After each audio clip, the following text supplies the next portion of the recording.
Welcome everyone to today's devotion. We are in Acts chapter 23. Paul is in Jerusalem standing before the Jews on trial. And again, there's clear parallels between the gospel narratives regarding Jesus and what we're seeing with Paul. I do believe that is on purpose on Luke's part, who of course wrote both the Gospel of Luke and the book of Acts. But he's standing before the Jews, which starts at the end of chapter 22. It's kind of a unfortunate chapter break. But we pick up here chapter 23. Looking intently at the council, Paul said, "Brothers, I have lived my life before God in all good conscience up to this day." And the high priest Ananias commanded those who stood by him to strike him on the mouth. Now, this is, of course, it's not justice, right? What did Paul say that was so offensive, right? Nothing. But he's already decided what the verdict is before he heard the case, right? That is a recipe for injustice, and what they're doing to Paul is injustice. Now, notice Paul's response. God is going to strike you, you whitewashed wall. Are you sitting to judge me according to the law? And yet, contrary to the law, you ordered me to be struck. What is Paul doing there? He's pointing out their hypocrisy, and it is hypocrisy. You claim to be defenders of the law, yet while carrying out the law, you violate it.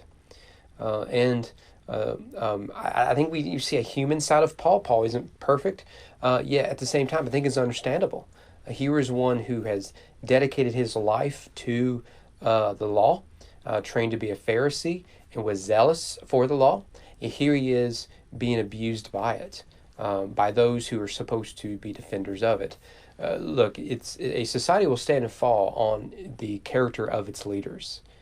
Something for us to remember, which is why politics is downstream from culture. Culture is downstream from theology.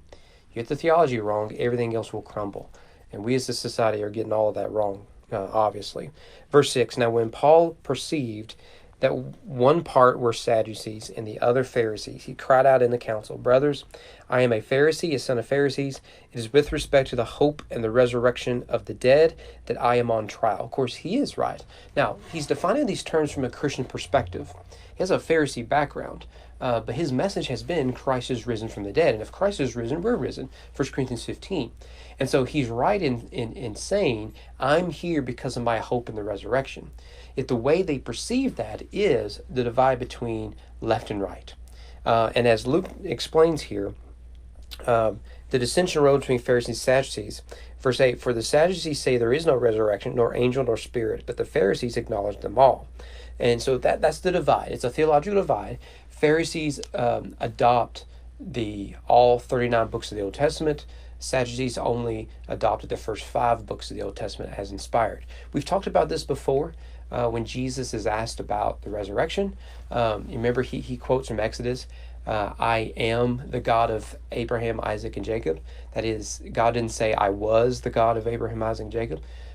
So the implication there is ongoing existence, resurrection. So Paul is dealing with some of this, or at least he raises it here.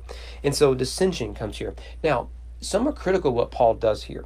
But actually, I think Paul is illustrating for us a lot of things. One, that this is a theological debate, that he's on trial because of his belief in the resurrection of Christ, and thus the resurrection of the believer. But also it shows that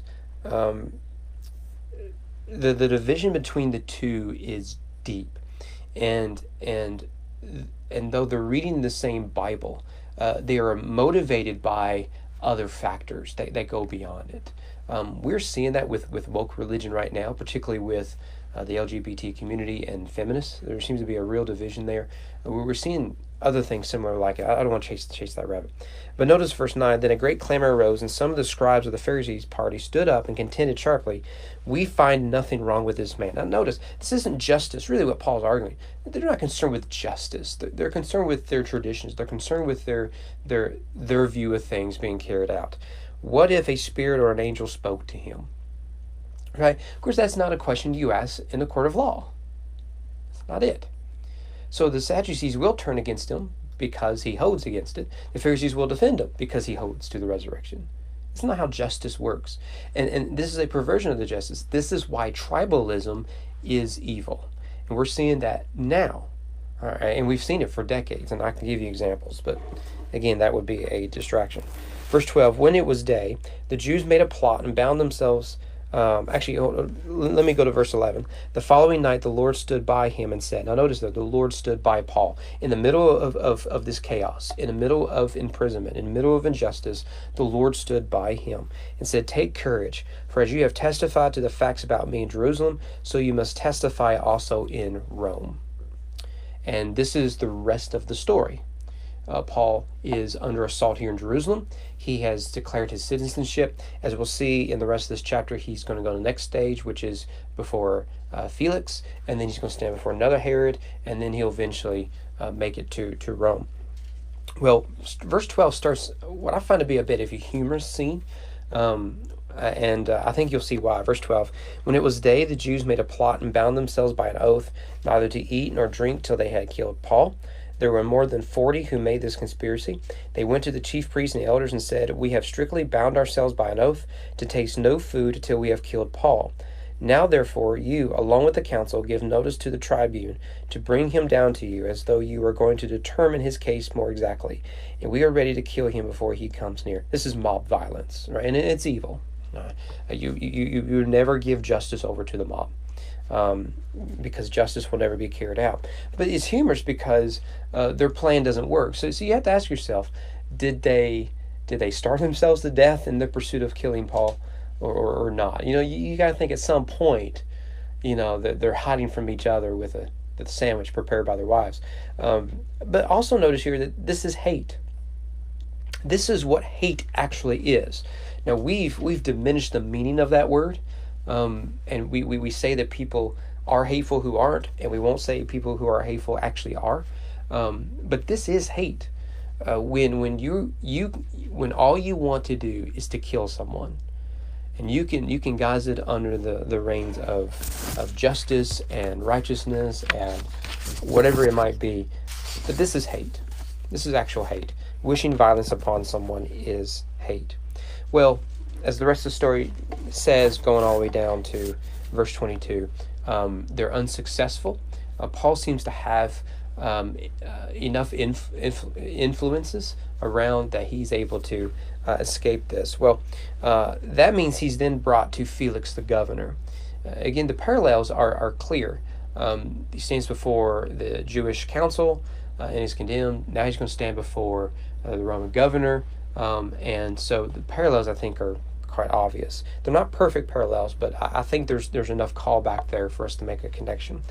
And so in verse 26 to 30, we get a letter, an epistle within the book of Acts. And so these letters help us understand later letters of the New Testament. You'll see it's very short. It's just a paragraph. Most letters at this time were. Paper was very expensive. So the letters of the New Testament are quite long for this time period. But it's written to His Excellency, the Governor Felix. And so verse 29, what matters is there, I found that he was being accused about questions of their law, but charged with nothing deserving death or imprisonment. It's interesting here that Paul isn't ever officially condemned. But that distracted so much by the theological debate of the resurrection, it's almost like Paul was a forgotten issue.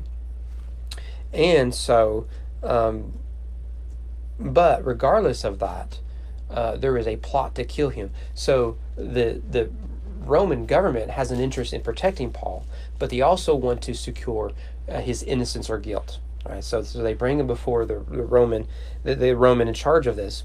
And so, but the letter says, look, if he's guilty of breaking the law, what is that to us?